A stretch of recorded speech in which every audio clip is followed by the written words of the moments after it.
예, 안녕하세요. 오늘은 제가 몇 달 전에 한번 촬영을 했었는데, 그때 좀 오류가 있고 해서 다시 한번 또 올려봅니다. 그 KKR과 어피너티가 오비 맥주를 사서 다시 되팔아가지고 엄청나게 대박을 친 얘기를 좀 들려드리겠습니다. 뭐 KKR이라는 건 나중에 설명드리겠지만, 그 세계 최대 사모펀드 중에 하나입니다. 어피니티는 이 홍콩 싱가포르계의 이 아시아계 자본입니다. 그리고 오비 맥주를 이 KKR과 어피너티가 샀다가 다시 5년 만에 그 AB 인베브한테 팔아서 거의 1조에 사서 6조에 팔았습니다. 그래서 5조의 차익을 남겼는데요. 이분이 그 KKR의 그 딜을 주도한 한국계 미국인입니다. 뭐 하버드 MBA에다가 뭐 하는 조셉 베라는 분인데, 이분이 이 딜을 주도해서 이 사람이 2천억을 받았다고 해요. 한번 얘기를 들어보시죠. AB 인베브라는 회사에 대해서 간단하게 좀 소개를 시켜드릴게요. 뭐 버드와이저라는 브랜드 갖고 있고, 코로나, 우리가 알고 있는 뭐 호가든 이런 거 갖고 있는데, 지금 오비 맥주도 갖고 있습니다. 이 오비 맥주를 보유하고 있다가 2009년에 팔았어요. 그때 자금이 어려워서. 그랬다가 다시 2014년에 다시 오비 맥주를 다시 샀습니다. 그러니까 그 뭐 혹자들은 이렇게 생각하시겠죠. 뭘 샀다가 다시 5년 만에 다시 사냐. 바보짓 한 거 아니냐. 그것도 뭐 저기 싼 값에 팔았다가 다시 비싼 값에 사왔거든요. 아무튼 얘기를 계속해 나가겠습니다. AB 인베브란 회사는 M&A로 큰 회사라고 보시면 돼요. 이게 원래 벨기에의 1366년, 뭐 지금으로부터 뭐 600년인가요? 700년 전에 생긴 그 맥주 양조장이 또그 벨기에에 있는 다른 양조장이랑 합병하고, 또 캐나다들을 흡수 합병하고, 그다음 뭐 브라질에 있는 이런 회사들, 아르헨티나, 도미니카 공화국에 있는 거. 그래서 인터브루라는 회사가 탄생하고 엠베브라는 데가 탄생해서 이게 두 개가 다시 또 합병을 해서 인베브, 인터브루의 인을 땄겠죠. 엠베브의 베브를 땄고. 그 다음에 아노이저 부쉬라는 데가 있고, 이거는 하얼빈 브루어리랑 그다음 아노이저 부쉬, 이게 합병해서 만들어진 건데, 이것들이 다시 또 사브 밀러를 인수를 합니다. 밀러 맥주 아시죠? 그래가지고 결국은 현재의 아노이저 부쉬 인베브, 그래서 AB 인베브라고 부릅니다. 그래서 설립 연도는 뭐 제일 오래된 그걸로 따지면 1366년 벨기에에서 설립됐고, 작년 매출이 한 60조 원 되고요. 한 20만 명 고용하고 있고, 지금 오늘 현재 시가총액이 한 90조 원 되더라고요. 예, 지금 최근에 그 코로나 때문에 급락을 했네요. 역시 사람들이 맥주를 덜 마시게 되나 보죠, 이제. 코로나 때문에. 그렇겠죠. 근데 또 뭐 바 같은 데는 안 가지만 집에서 더 많이 마시게 되지 않을까, 이런 생각도 해봅니다. 아무튼 시가총액은 77빌리언 달러니까 우리 돈으로 90조 원 됩니다. AB 인베브의 시장 점유율은, 이게 지금 사브밀러를 인수했기 때문에 이거 두 개 합치면은 이제 한 32% 정도 되네요. 이제 하이네켄, 칼스버그가 이제 뒤따르고 있고요. 자, 사모펀드도 제가 얼마 전에 동영상을 올렸기 때문에 근데 다시 한번 간략하게 보고 가겠습니다. 사모펀드라는 거는 어, 이 경영 참여형 사모 집합 투자 기구, 우리나라 말로 이런데 프라이빗 에쿼티 펀드인데, 이거는 이제 출자를 누구한테 받냐 하면은 리미티드 파트너스, LP라고 그러죠. 이게 누구냐 하면 뭐 국민연금이나 이런 연기금, 새마을금고 이런 데예요. 그러니까 돈을 대는 사람, 쩐주라 그러죠. 이 사람들한테 투자를 받고, 그 다음에 그 돈을 운영하는 그거를 이제 제너럴 파트너스라고 그래요. 그런 게 이제 우리가 흔히 아는 MBK 파트너스, 한앤컴퍼니, IMM 프라이빗 에쿼티 뭐 이런 겁니다. 이 GP, 제너럴 파트너스 이제 운용사입니다. 여기도 출자를 합니다. 형식적인 출자예요. 뭐 한 1조 원짜리 뭐 펀드를 만든다, PEF를 만든다 그러면 뭐 거기에 1%도 안 되는 돈, 뭐 1억, 10억 뭐 이렇게만 듭니다. 그래서 이 사람들은 돈을 대고 그냥 까먹고 있는 거고, 이 사람들은 잊어버리고 있는 거고, 이 사람들이 이제 적극적으로 운영을 해서 수익이 나면은 이 LP들에게 그 배당을 하고 그 돈을, 그다음 나머지 초과 수익이 나면은 그 목표 수익률이 만약에 10%였다. 그런데 20%의 수익이 났다 그러면은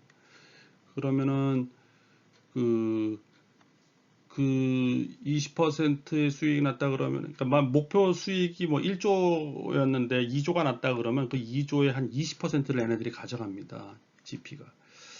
그러한 그리고 수익이 안 나더라도 연간 운용 수수료, 매니지먼트 피를 받습니다. 1, 2%를 받아요.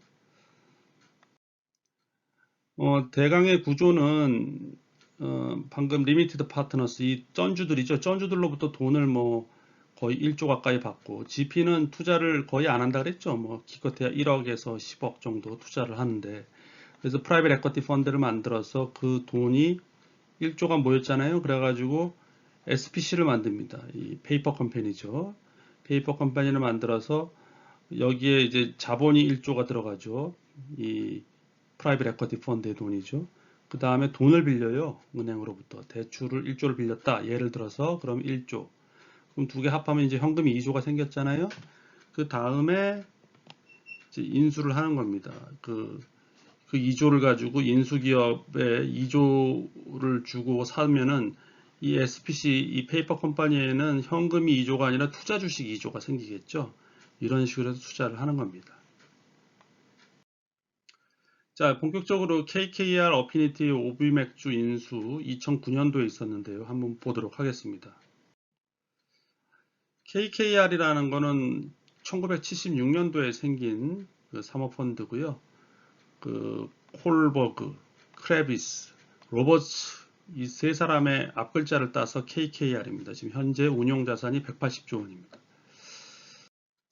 어피니티 에쿼티 파트너스는 어피너티라고 하는데, 이건 2002년에 생겼고, 이게 지금 솔직히 저도 좀 조사를 해봤는데 모호해요. 이게 싱가포르 자금인지 홍콩 자금인지, 또 어떻게 보면 우리나라에서 딜을 많이 하기 때문에 이게 뭐 한국 자금이다 뭐 이런 말도 있는데, 아무튼 17조 원 정도를 운영하고 있는 사모펀드입니다. 그러니까 솔직히 사모펀드라고 얘기하면 안 되죠. 이런 애들은 제너럴 파트너스, GP입니다. 이렇게 표현하는 게 더 정확한 표현이겠죠. 그래서 2009년도에 KKR과 어피너티가 오비맥주로 인수한 구조를 한번 보시면, 자, KKR과 어피너티가 있고 여기 오비맥주가 있어요. 오비맥주는 자산이 2.5조고 부채가 0.5조, 자본이 2조인 되게 부채 비율이 낮네요. 그래 아주 건실한 회사입니다. 그리고 그 회사의 지분을 AB 인베브가 100% 들고 있었어요. KKR과 어피너티가 이제 SPC를 만듭니다.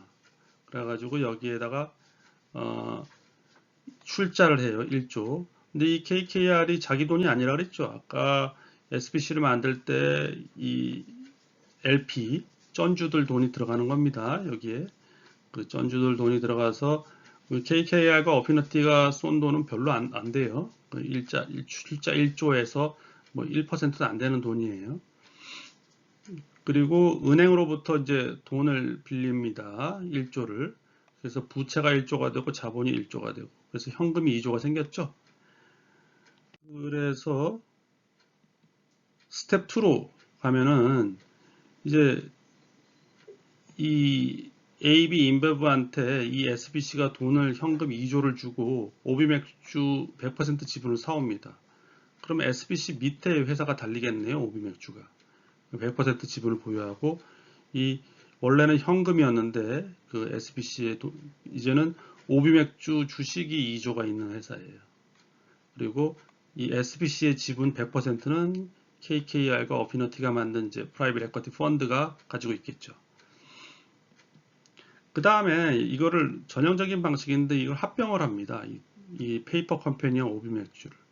그러면 그 모습은 어떻게 되느냐? 최종 모습은 KKR과 어피너티가 오비 맥주 합병 후 오비 맥주의 그 100% 지분을 보유하는데 여기는 이 두 회사가 합병을 한 거잖아요.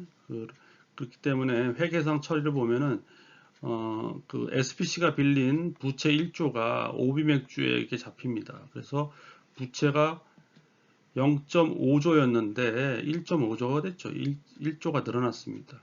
그렇기 때문에 이걸 레버리지 바이아웃이라고 그러고 이게 이제 프라이빗 에쿼티 사모펀드들이 뭐 흡혈귀다 뭐 자본시장에서 뭐 그 결국은 지들만 돈 벌고 회사를 병들게 한다 뭐 이런 소리가 나오는 게 이러한 이유예요.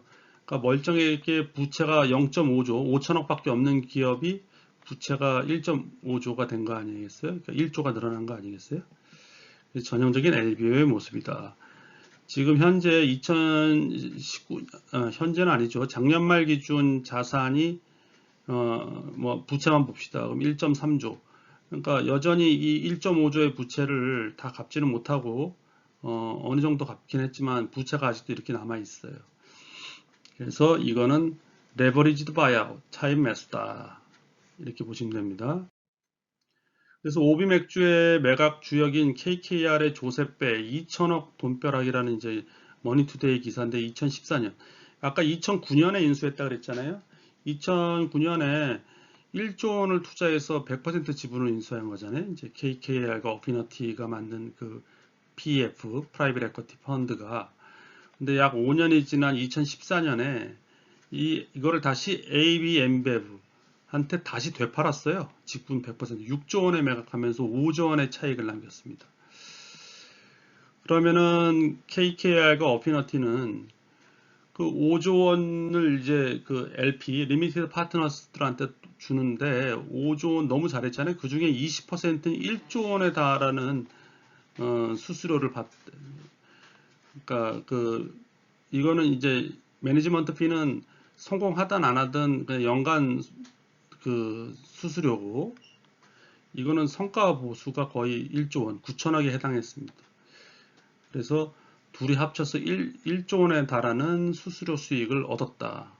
근데 프라이빗 에쿼티 가보면은 사람이 한 기껏해야 뭐 20명 미만으로 일하는 데입니다. 그러니까 그 중에 또 이 사람이 주역의 역할을 했기 때문에 돈을 얼마 받냐 하면은 조세배의 경우 2천억을 혼자 수취했다. 이런 기사입니다.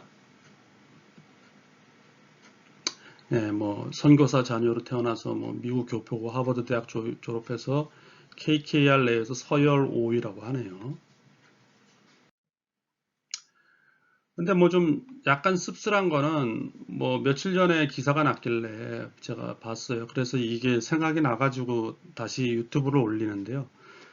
지금 맥주가 코로나 사태로 인해서 잘 안 팔리니까 올해 4월에 희망퇴직을 신청했고 지금 9월인데 또 희망퇴직을 또 신청한다고 합니다. 그래서 올해 두 번째 희망퇴직을 받는다. 왜냐하면 이제 부채가 이렇게 많이 늘어났고 하니까 이자 비용이나 이런 것들이 있어서 그 상당히 지금 뭐 이자 부담이 꽤 크겠죠. 그래서 인력 구조 조정을 한다 이런 말이 나옵니다. 뭐 이거는 뭐 회사 얘기하는 거고 결국은 오늘 말씀드리고 싶었던 거는 크게 뭐 두 가지나 세 가지가 되겠는데 사모펀드들이 어떻게 돈을 버냐 저번에도 기초편에서 말씀드렸지만 자기네들이 돈을 투자하는 게 아니라 이제 LP 리미티드 파트너스라고 하는 그 쩐주들의 돈을 가져다가 쩐주들은 누구라고요? 그 연기금 같은데 그런 데로부터 돈을 받아다가 운용을 하고 그 연기금이 목표하는 수익률이 10%인데 그거보다 훨씬 더 높은 수익을 가져다 주면은 그 수익의 일부를 뭐 20%면 20% 약정을 맺습니다. 그걸 다 성과 보수로 가져간다. 석세스 피 뭐 이런 개념이겠죠. 그렇기 때문에 그리고 사모펀드에서 일하는 사람들은 뭐 기껏해야 10명, 20명이다. 그 사람들이 나눠 갔기 때문에 돈을 엄청나게 받는다. 방금 조세배 같은 KKR 그 사람은 2천억을 받은 거잖아요. 그렇다. 그리고 항상 사모펀드들이 투자할 때에는 레버리지를 일으킨다. 그 SPC를 아까 만들어서 페이퍼 컴퍼니를 만들어서 거기에 그 돈을 한 1조 정도 넣고 그다음 은행으로부터 한 1조 정도 차입을 해서 그 페이퍼 컴퍼니가 그래서 2조를 만들어서 그 2조를 가지고 투자를 하니까 역시 여러분들도 주택 투자나 주식 투자를 할 때 레버리지를 하면은 잘 되면은 훨씬 더 많은 수익을 가져다 주잖아요. 그거랑 같은 거죠. 예, 오늘은 오비맥주 지난번에 제가 올린 영상에서 제가 좀 실수한 게 있어가지고 다시 한번 올려봤습니다. 유익하게 보셨다면은 좋아요, 구독 부탁드리고요. 코멘트나 아니면 댓글도 부탁드립니다. 감사합니다.